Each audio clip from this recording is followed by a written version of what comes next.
Welcome back, everyone, to the W Sports Podcast, revamped as we head into a brand new series. The way we're going to do it now, again, this is the first episode of four that are going to release this week, each about 10 minutes long.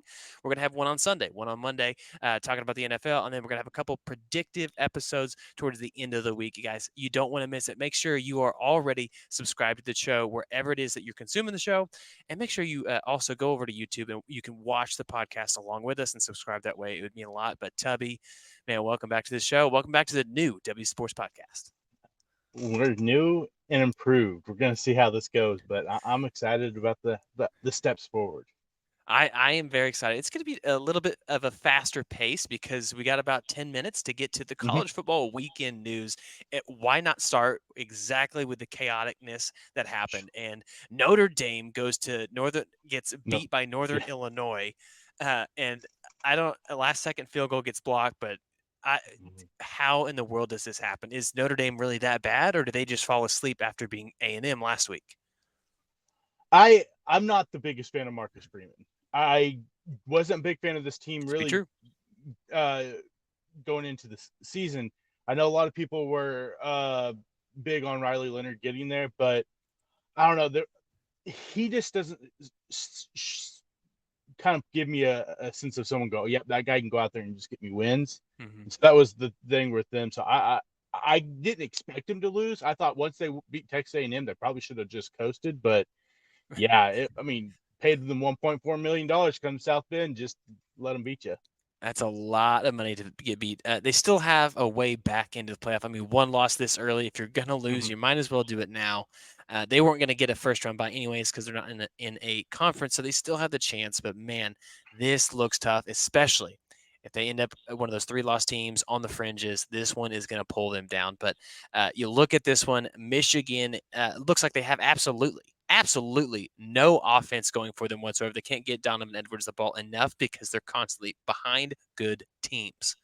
Yeah, Is Texas really that good, or is Michigan on the road to maybe an 8-win season? I think it's a little of both. I'm still not sold on Texas's defense. I know a lot of people are going to go, oh, they held Michigan to 12 points or whatever it was. It's a bad Yeah, Michigan. it's a bad Michigan offense. I'm a little more sold on their offense. I thought the offense was going to be a little, questionable with all the lost, pieces they lost. But man, if I'm Michigan at this point, Orgy doesn't look like the answer. Neither does Edwards. I'm going with true freshman Jaden Davis. Give me something different. I know the kid's dynamic and he can make some plays with his legs. Yeah, Orgy seems like he's really just there for those fourth and short, third and short packages, and maybe that's Mm-hmm. fine. But right now, they are lacking any explosiveness, and they look like a 2006 version of themselves, Yeah, minus Denard Robinson. I think he may have been yeah, around that time, but they just look like an Iowa offense right now, and that is yeah. saying something. Speaking of which, random, Iowa lost to Iowa State today, and they had that game in the bag, it felt like. Yeah. Is this a statement for Iowa State to win, or more of a loss in a rivalry game at home for Iowa? I I'll give it to Iowa State because of what their record's been in the last 14 or no last 16 games that they played in one score games. They were they had lost 13 of 16 games when they were Oh within man. in a one score games in the last 16 games. So I'm gonna give it to Iowa State. Maybe they finally got over that one score game hurdle because that's a tough defense. Hmm. No matter what you put it, that is a tough Always defense. So tough. I'm gonna give it to Iowa State. Yeah, to have to come back against that Yeah. defense is a very tall order on the road. But Mm-hmm. hey, I mean that sneaky Big 12 pick, I believe that was that your pick? Is that right? That was your Oh, it pick. was my pick? Okay, I That couldn't was remember your which one pick. of us said it, but I knew one of us said it, and I'm still feeling pretty good about it, especially beating a ranked Iowa team on the road. Yeah. I think if you look at the top 10 specifically, maybe even the top 15, you look at so many of these games, and as we record this right now, Boise State is beating Oregon. So if you are tuning in, you're like, we don't actually know the exact outcome, but we do know something about these top 10, 15 teams. It's either they're dominating Georgia hmm or these teams are really they're just Yeah. not clicking at all. There's a lot of question marks. So when you hmm look at this, what are the teams when you're setting this up that hey, I actually have some alarm bells going off for this team. Obviously Notre Dame is one of them, but Michigan, is Ohio State, they dominated today, Georgia. Are you more focused on the teams that are dominating or more focused on the teams that are struggling? struggling because the teams that are dominating, they should be dominating. You know what I Should mean? be. Like Georgia, they absolutely should have dominated the last 2 weeks. I mean, what Ole Miss has done, they just absolutely have dominated. Like Dude, yeah. I'm looking at like Oregon. The offensive numbers that you put up last week do not correlate with you only scoring 24 points. Now it looks like you're having some more issues scoring against a Boise State team who doesn't have a great defense. I mean, they gave up Mhm. 50 some points last week in a close game. I that that worries me a little bit. Michigan. I mean, we talked Mhm. about them already. Michigan. I'm absolutely terrified of what's going on at Michigan. You didn't have them in the playoffs. I did. I think that they are in some big trouble. I mean, we saw, and I think you Mhm. look at another team. Uh, I just slipped my mind, but I think these teams, like you said, there's some of them are dominating, but there are some of these teams that are just playing mediocre. I mean, Alabama, really, besides the late run at the end, Yeah. that was a 14-13 game in the fourth quarter.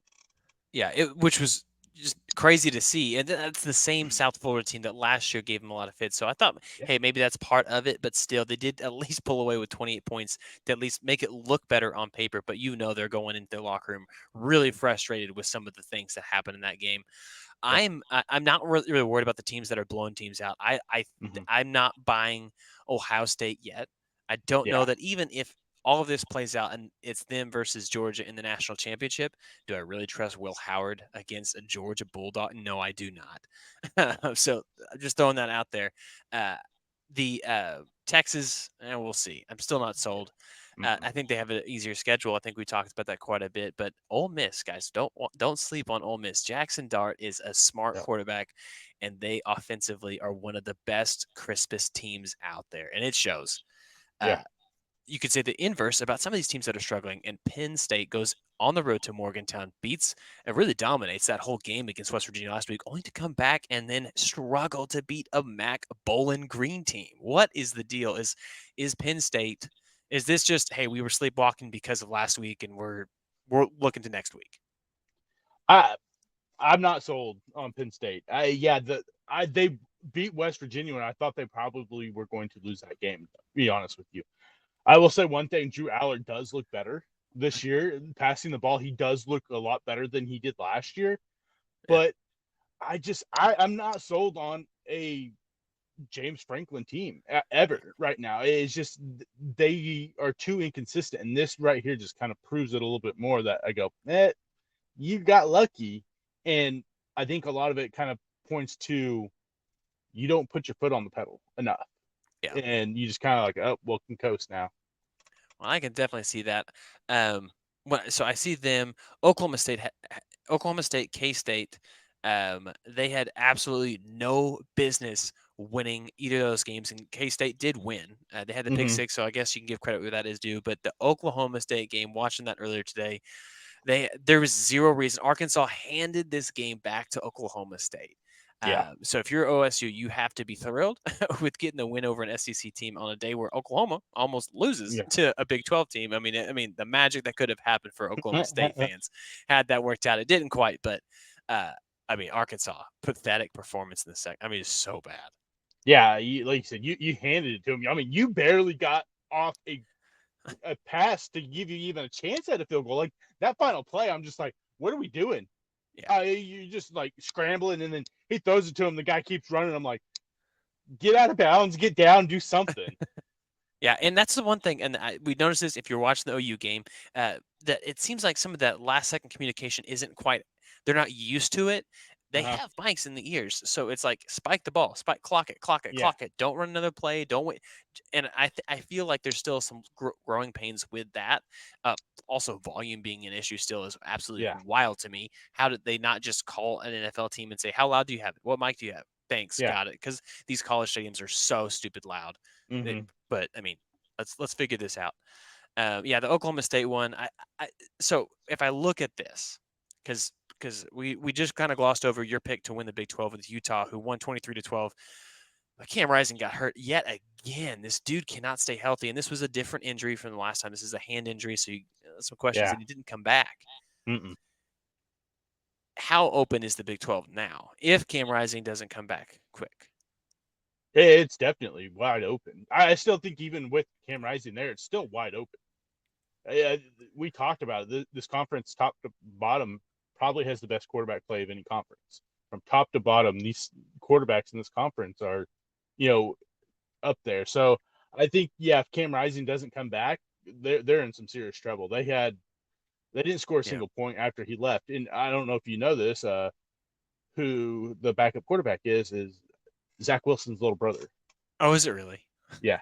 That's perfect. The staying in Utah, I guess.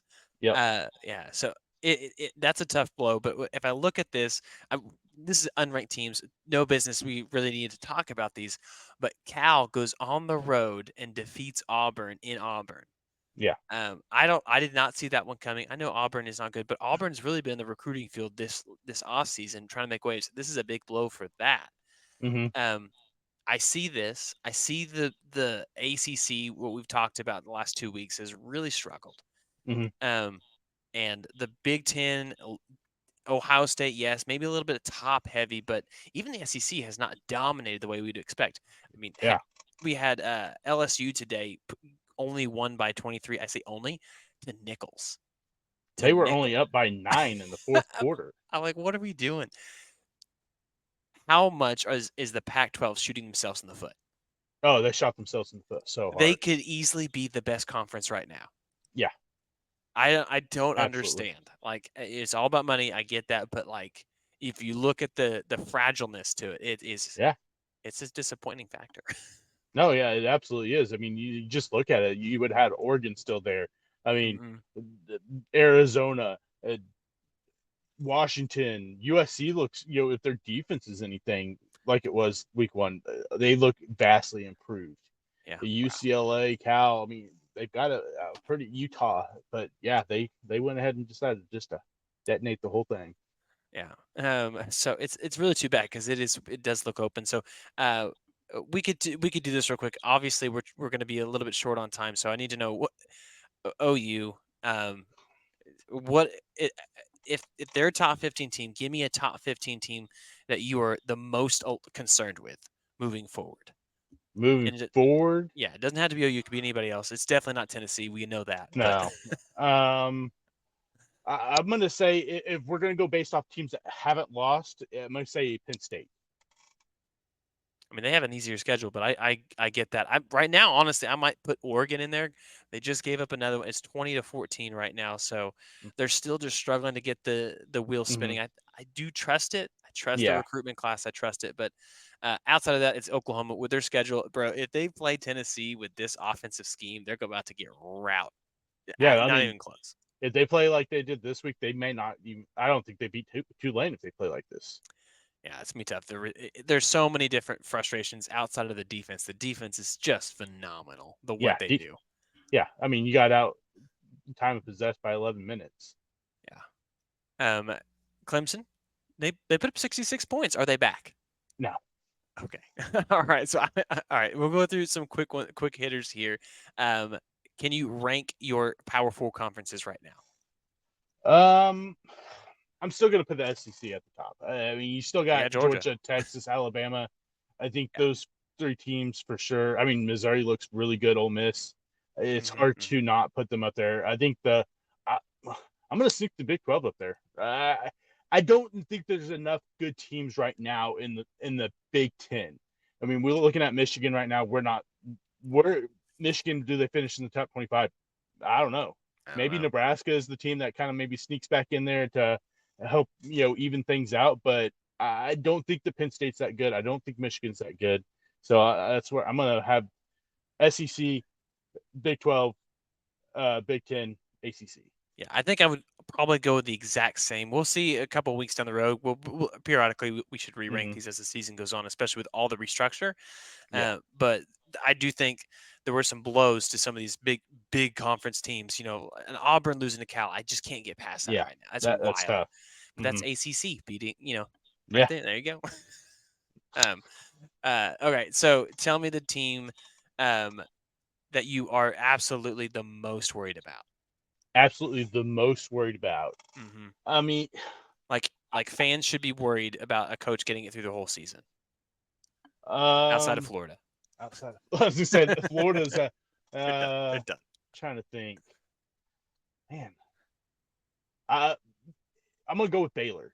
I think that Dave Aranda is gonna get fired. Someone's gonna get themselves a great defense coordinator this offseason. But yeah, if you're Baylor, Dave Aranda, I don't know if he makes it through the season. Yeah, I could see that too. Yeah. All right. So why is this season 2 weeks, 2.5 weeks into it so chaotic? Do you have a reason? I have a theory. I think a lot of people are looking at it going, hey, there's 12 teams. And maybe they can take a few more, chances and go, okay, if we drop one or two, it's not the end of the world. But honestly, I think that it's a super top heavy Yeah. college football this year. I think Georgia, Ole Miss, Texas, maybe you can throw Ohio State in there, are legitimately the four teams that I go, okay, maybe they can win. I'll for sure say Georgia, Yeah. but I think Ole Miss, you can probably throw them in there with the Yeah. way they're playing right now. I mean, they scored 50 some points in the first half last week and then put up another 52 points. And Jackson Dart started 24 for 24 today. He's looking good. My theory is continuity. There's too much people moving around, and I know that this isn't the first year we've had it, but we are Mm-hmm. now seeing the 2 to 3 year effects of having Yeah. so much turnover in transition, not only with coaches but also with so many players moving on. I think Yeah. that has a lot to do with why it's so chaotic, why it's so inconsistent right now, and Mm-hmm. you're seeing some of the top heaviness. So it's going to be a chaotic season.